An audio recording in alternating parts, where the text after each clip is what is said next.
بسم اللہ الرحمن الرحیم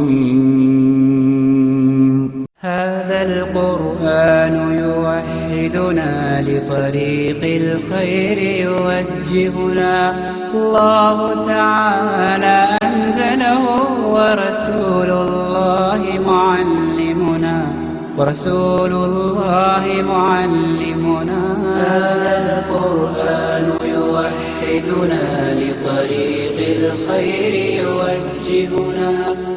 دجال کا خروج اس دور میں ہوگا کہ جب محراب و منبر سے اور عام لوگوں کے اندر اس کی آگہی بالکل ناپید ہو چکی ہوگی. حضرت مسیح کا انتظار وہ گویا ہو رہا ہے یہودیوں کے اندر بھی، وہ انتظار ہو رہا ہے عیسائیوں کے اندر بھی، اور وہ انتظار ہم مسلمان بھی کر رہے ہیں. حضور نے فرمایا دیکھو تمہارا رب کانا نہیں ہے لیکن یہ المسیح الدجال کانا ہوگا. جو کام انبیاء کے ہاتھوں معجزات کے ذریعے سے ہوتا تھا، یہ دجال وہ کام اپنی جو بھی اسے قوت حاصل ہو جائے گی اس کے بل بوتے پر کر لے. کہنے کو تمام دنیا کے عیسائی حضرت عیسیٰ علیہ السلام کے ماننے والے ہیں، اور کہنے کو 1.5 ارب لوگ محمد رسول اللہ کے ماننے والے ہیں. یہ سارے اہل حق نہیں ہیں. شیطانی طاقتوں کے پاس جتنے بھی وسائل آ جائیں، جتنے بھی اسباب جمع ہو جائیں، آخری فتح حق کی ہوگی.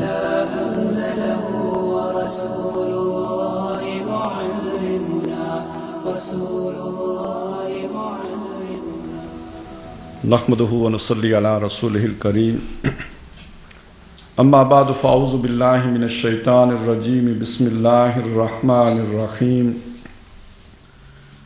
الحمد للہ الذی انزل علی عبدہ الکتاب ولم یجعل لہ عوجا قیما لینذر بأسا شدیدا من لدنہ ویبشر المؤمنین الذین یعملون الصالحات ان لهم اجرا حسنا ماکثین فیہ ابدا وینذر الذین قالوا اتخذ اللہ ولدا ما لهم به من علم ولا لآبائهم کبرت کلمۃ تخرج من افواہہم ان یقولون الا کذبا فلعلک باخع نفسک علی آثارہم ان لم یؤمنوا بہذا الحدیث اسفا انا جعلنا ما علی الارض زینۃ لہا لنبلوہم ایہم احسن عملا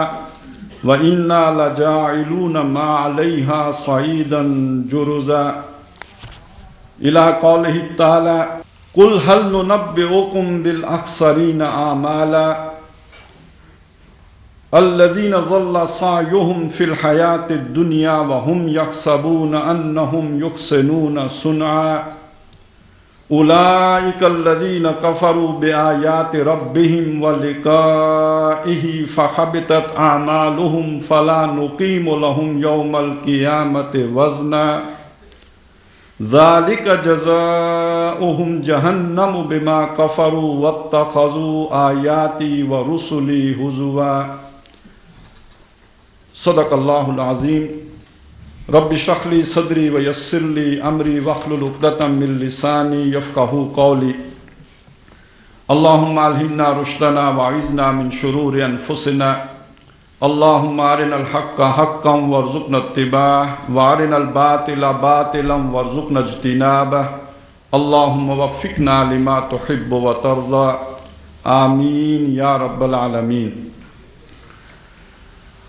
فتنہ دجال یا خروج دجال، اس حوالے سے نبی اکرم صلی اللہ علیہ وسلم کے جو فرمودات ہیں اور آپ صلی اللہ علیہ وسلم نے اس بارے میں امت کی جو رہنمائی کی ہے، چونکہ وہ بہت اہمیت کی حامل ہے، اور خاص طور پر ان 2 اعتبارات سے کہ حضور صلی اللہ علیہ وسلم نے فرمایا کہ آدم علیہ السلام کی پیدائش سے لے کر الساعہ کی صبح تک اتنا بڑا فتنہ کوئی نئی نوع انسانی کے لیے اٹھا جتنا بڑا فتنہ کہ فتنۃ المسیح الدجال ہوگا.